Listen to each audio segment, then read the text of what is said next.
Hello everyone, I am Vaishali. कैसे हो आप सब? आज की वीडियो में हम लोग यहाँ पे ये डिस्कस करेंगे कि 99% जो बच्चा मिस्टेक करता है वो आप लोग फॉलो ना करें, किस तरीके से उन मिस्टेक्स को आप ओवरकम करके अपने स्कोर को इंप्रूव कर सकते हो। और मैं तो ये कहना चाहूंगी कि अपने रिविजन को इंप्रूव कर लो। स्कोर तो तुम्हारा अपने आप इंप्रूव होगा, क्योंकि रिविजन का बाय प्रोडक्ट ही तुम्हारा स्कोर है, ये ध्यान रखो। ठीक है, आज रिविजन पे एम्फेसिस करोगे, रिविजन को स्ट्रेटेजिकली करोगे तो तुम्हारा स्कोर अपने आप ही इंप्रूव होगा। तो क्या क्या चीजें ध्यान रखनी है ड्यूरिंग योर रिविजन, वो यहाँ पे मैं डिस्कस करने वाली हूँ। सबसे इंपॉर्टेंट चीज तुम्हें यह पता होना चाहिए कि कौन से टॉपिक कितने इंपॉर्टेंट है। दूसरा, कौन सा टॉपिक कितना वेटेज रखता है। तीसरा, कि किस टॉपिक को इंपॉर्टेंस देनी है ड्यूरिंग योर रिविजन, और कितनी बार किस टॉपिक का रिविजन इन 15 दिनों में मुझे करना है। पांचवा, कि रिवीजन करना भी है, किस चीज से रिवीजन करूं। तो ये सारे के सारे 5 पॉइंट्स तुम्हें ध्यान होने चाहिए। जैसे अगर हम प्योर की बात करें तो linear algebra is the Brahmastra for your CSI net, इसको याद रखिएगा। 50+ मार्क्स की लीनियर अलजेब्रा आती है। लीनियर अलजेब्रा को सारे बच्चे पूरा तैयार करके जाएंगे, और कोशिश हम लीनियर अलजेब्रा का रिवीजन हर दिन किस तरीके से करें ताकि हर दिन हम लीनियर अलजेब्रा को दें। चाहे आधा घंटा से 40 मिनट दो मिनिमम, लेकिन हर दिन लीनियर अलजेब्रा तुम्हें रिवाइज करनी है। रियलिसिस मैम हम पूरी नहीं कर रहे, हम कुछ पोर्शन ऑफ रियलिसिस करके जा रहे हैं, ठीक है। तो उसका रिवीजन तुम लोग किस तरीके से करोगे वो तुम्हें स्ट्रेटेजी बनानी है। कॉम्प्लेक्स एनालिसिस छोटा टॉपिक है, पूरा तैयार करो। अगर लग रहा है कि कुछ थ्योरम्स हैं जो तुम्हें नहीं समझ में आ रही, उनको तुमने नहीं रिवाइज किया, तो उनको छोड़ दो। जो बाकी जैसे एनालिटिक फंक्शन है, पावर सीरीज है, लॉरेंट सीरीज है, कन्फॉर्मल मैपिंग है, इसके अलावा जैसे लियोविली थ्योरम्स पे क्वेश्चन आते हैं, कुछ जो मेन है कॉशीज इंट्रीगल पे क्वेश्चन आता है, रेसिड्यू से रिलेटेड क्वेश्चन आते हैं, जो मोटे मोटे टॉपिक्स हैं उनको तैयार करके तो जाओ, उनका तो रिविजन करो। उनका रिविजन पीवाईक्यूज की मदद से करो, एमसीक्यू की तरह के मदद से करो, एमएसक्यू की मदद से करो, क्योंकि वो दोनों के अलावा आपके कोई भी बेस्ट पाथ फाइंडर्स नहीं है इस समय टू रिवाइज द कॉन्सेप्ट। दोनों चीजें बहुत इंपॉर्टेंट रोल प्ले करती हैं, ये ध्यान रखिए ड्यूरिंग योर रिविजन।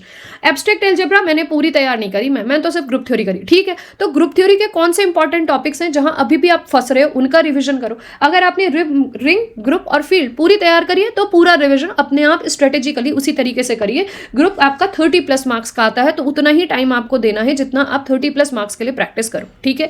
तो अब जब प्योर की बात करते हैं पहले, क्योंकि प्योर का सिलेबस हमने डिस्कस कर लिया, तो जब प्योर मैथ्स के टॉपिक को तैयार करोगे तो ये ध्यान रखना कि लीनियर अलजेब्रा कितनी करिए, रियलिसिस कितनी करिए, कॉम्प्लेक्स एनालिसिस कितनी करिए, और हमने ग्रुप थ्योरी या पूरी की पूरी एब्स्ट्रैक्ट अलजेब्रा कितनी करिए। किस टॉपिक में मैं कमजोर हूं, उस टॉपिक को, जिस भी टॉपिक में तुम वीक होगे उसका तुम रिविजन करना शुरू करोगे, उसके नंबर ऑफ घंटे रिविजन के इंक्रीज कर दोगे। रिविजन कैसे करोगे? अपने जो शॉर्ट नोट्स बनाए हैं उससे, ये मैंने गेट के दौरान तुम्हें बहुत बार बताया कि शॉर्ट नोट्स कैसे बनाए हैं उससे, और प्लस पीवाईक्यूज खुले होने चाहिए। नहीं है तो प्रीवियस ईयर के प्रिंटआउट्स ले लो, इस समय भी 15 दिन का टाइम है, प्रीवियस ईयर से रिवीजन करो। नहीं है तो कॉन्सेप्ट एमएसक्यू एमसीक्यू को सेग्रीगेटेड तुम्हें रिवीजन करना है कि एमएसक्यू से कैसे 4 ऑप्शंस डिफरेंट टॉपिक से हमें एक क्वेश्चन बना के देते हैं। जब एमसीक्यू की बात करते हो तो एक ही टॉपिक से रिलेटेड पूरा एमसीक्यू आता है, ये तुम्हें पता होना चाहिए। जब तुम किसी भी वीक टॉपिक को उठा के उसके पीवाईक्यूज करोगे ना, एमसीक्यू एमएसक्यू, तो तुम्हें अलग अलग लर्निंग मिलेगी कि एमएसक्यू को किस तरीके से सॉल्व करना चाहिए, एमसीक्यू को किस तरीके से सॉल्व करना चाहिए। तुम्हें यहाँ पे कॉन्सेप्ट पता होना चाहिए, ये ध्यान रखना, ठीक है।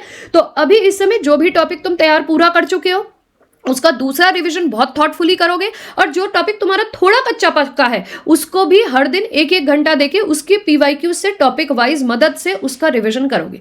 क्लियर हो गया? तो कैसे प्योर पे काम करना है ये सब बच्चों को समझ में आ गया। अब आ जाते हैं हम लोग अप्लाइड पोर्शन पे। तो अप्लाइड पोर्शन पे हम लोग यहाँ पे टॉपिक लेट ओडी तैयार कर रहे हैं, पीडी तैयार कर रहे हैं, कैलकुलस ऑफ वेरिएशन तैयार कर रहे हैं, इंटीग्रल इक्वेशन कर रहे हैं, एलपीपी कर रहे हैं, न्यूमेरिकल एनालिसिस कर रहे हैं, और मार्कोव चेन कर रहे हैं। इतने टॉपिक्स आप तैयार कर सकते हो। अगर आपको लग रहा है नहीं मैम हम ये नहीं कर रहे, हम तो सिर्फ ओडी, सीओवी और इंटीग्रल कर रहे हैं, ठीक है, वेल एंड गुड। तो हर दिन कम से कम 2 घंटा अपने ओडी पीडी के रिवीजन को दीजिए। 2 घंटा हुआ ना, बस छोड़ दो। चाहे 5 ही क्वेश्चन रिवीजन हो प्रीवियस ईयर क्वेश्चन के, उससे ज्यादा मुझे रिवीजन नहीं करना, बट कोशिश करना है हर दिन इनके रिग्रेस प्रैक्टिस करते हैं। क्यों करें हम रिग्रेस प्रैक्टिस? क्योंकि देखो ये वाला जो है ना न्यूमेरिकल बेस्ड क्वेश्चन आते हैं इसमें, that means they want your practice. जब आप प्रैक्टिस करोगे तो आपको ये पता चलना लग जाएगा कि कहां पे किस क्वेश्चन में तुम लोग मिस्टेक कर रहे हो। जहां पे तुम्हारी इक्वेशन में मिस्टेक हो रही है, इक्वेशन को गलत लिख रहे हो वहां मिस्टेक हो रही है, या क्वेश्चन को सही फ्रेमिंग नहीं समझ पा रहे वहां मिस्टेक हो रही है।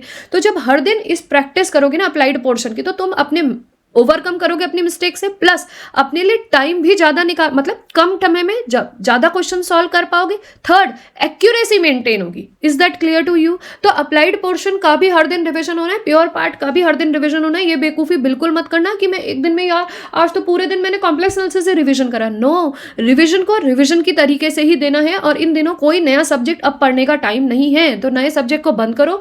जितना हो चुका है सिर्फ उतना रिविजन करो, ताकि ये तो समझो इस बार के एग्जाम से कि मैं अपने जितना मेरे मोस्ट इंपॉर्टेंट टॉपिक्स थे उनसे मैं कितने एग्जाम क्वालिफाई हो जाए, इट इज बेस्ट।